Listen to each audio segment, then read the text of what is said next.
মৌসুমী নেতা। শুধুমাত্র 10-12 দিনের মিডিয়া কভারেজে এখন বিশাল নেতা হয়ে গেছে।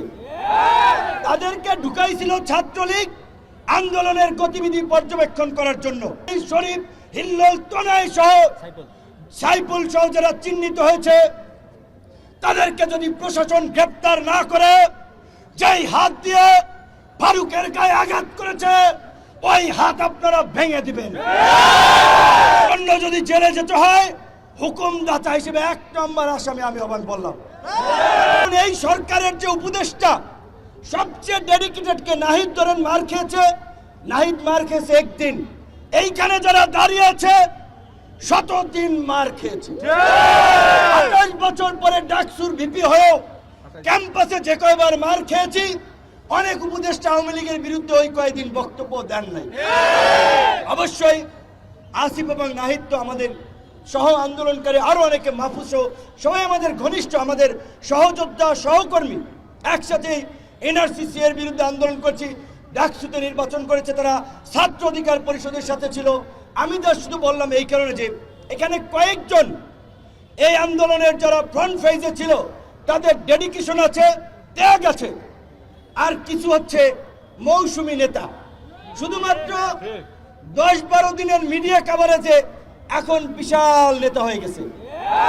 তাদেরকে ঢুকাইছিল ছাত্রলীগ আন্দোলনের গতিবিধি পর্যবেক্ষণ করার জন্য, আন্দোলনে স্পাইগিরি করার জন্য। 18 জুলাই যখন কথা বলি যে ভাই এক দফার বিকল্প নাই, এক দফা ছাড়া এই জাতির মুক্তি নাই, হাসিনা পিশাচ হয়ে গেছে, হাসিনার পতন ব্যতীত আমাদের মুক্তি নাই, প্রত্যেককে জেলে যেতে হবে, তখন বলে ভাই আমরা তো এক দফার জন্য আন্দোলন করি নাই, এটা কি উচিত হবে? এরকম এখন 2-1 জন ব্যাপক বিপ্লব হয়ে গেছে, অথচ ফুল ছাত্রলীগের এজেন্ট হিসেবে এখন যাই হোক সোশ্যাল মিডিয়ার কারণে ব্যাপক পপুলারিটি হয়েছে, সেলিব্রিটি বনে গিয়েছে। কিন্তু তাদের পেছন দিকে একটু তাকাতে হবে। হঠাৎ করে চরিত্র বদল করলেই বদল হয়ে যায় না। তো গতকালকে এই আহতদের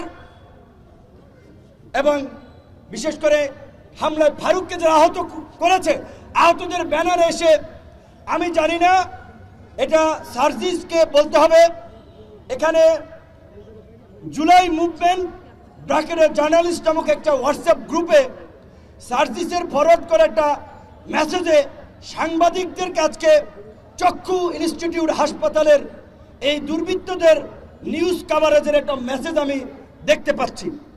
এটি যদি সঠিক হয় তাহলে গতকালকে থেকে সার্জিসের সম্পৃক্ততা নিয়ে যে অভিযোগটি এসেছে সেই বিষয়ে সার্জিসকে পরিষ্কার করতে হবে।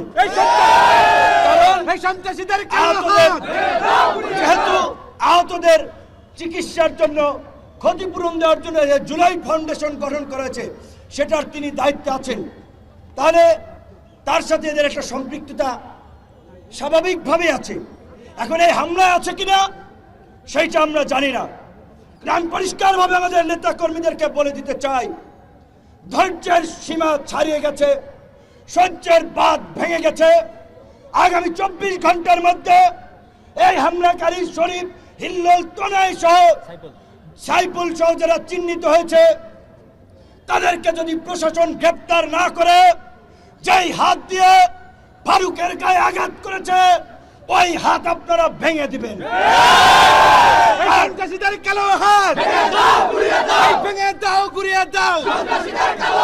জন্য যদি জেলে যেতে হয়, হুকুমদাতা হিসেবে 1 নম্বর আসামি আমি আহ্বান বললাম।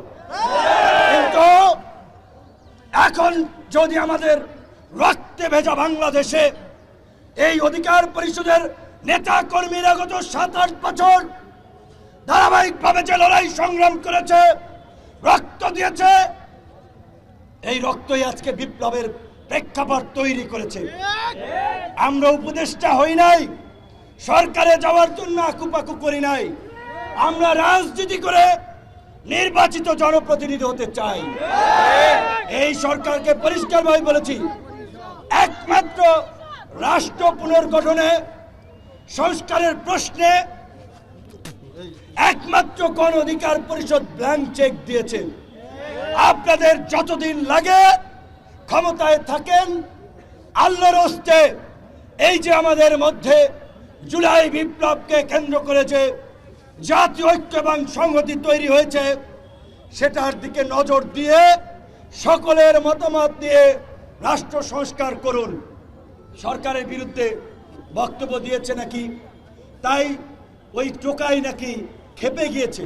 প্রথমত হচ্ছে ওই ছোকরা ছেলে, বোঝাই যাচ্ছে ধান্দাবাজি করার জন্য এর সাথে ছবি ওর সাথে ছবি, কাজী ও কোনো গুরুত্বপূর্ণ ব্যক্তি না, সরকারের এর সাথে কোনো সম্পৃক্ততা আছে বলে আমি মনে করি না। কিংবা আন্দোলনকারীদেরও সার্জিসের নাম এসেছে, আমি বিশ্বাস করতে চাই না যে আমাদের ছোট ভাইরা এইভাবে, বা সার্জিসের বাড়ি উত্তরবঙ্গে, ফারুকের বাড়ি উত্তরবঙ্গে, তার উপরে হামলা করাতে সে সমর্থন দেবে, এটা আমার মনে হয় না। কিন্তু ঘটনাটি খুব রহস্যজনক। এই ঘটনার পেছনে দেশি বিদেশি কোনো ষড়যন্ত্র আছে কিনা সেটিও খতিয়ে দেখতে হবে। কারণ বিপ্লবের পরে প্রতি বিপ্লবের জন্য পলিটিক্যাল কিলিং হয়, রাজনৈতিক হত্যাকাণ্ড ঘটে। এই বিপ্লব এবং আন্দোলনে আমাদের কি রোল, আমরা কি করেছি, সেটা আমাদের নিজেদের বলতে হবে না, দেশের মানুষ জানে। তাই আমাদের ডিএমপি কমিশনারের সাথে গতকালকে কথা হয়েছে, উপদেষ্টা সহ সকলকে বলবো আগামী 24 ঘন্টার মধ্যে আমরা অ্যাকশন দেখতে চাই, অন্যথায় আপনাদের উপরে কিন্তু আমরা আস্থা রাখবো না। আইন নিজের হাতে তুলে নিয়েই এই শহীদ মিনার এনে বিচার করব। ওরা নাকি ক্ষমা চেয়েছে, এইভাবে সিনেমা স্টাইলে মেরে ক্ষমা চাইলে ক্ষমা হবে না, হবে না। আমরা এত হাতেম তাই না। শেখ হাসিনা 2000 হত্যাকাণ্ড ঘটিয়ে শেখ হাসিনা ক্ষমা চাইলে কি তাকে ক্ষমা করব? আওয়ামী লীগের ক্ষমা আছে?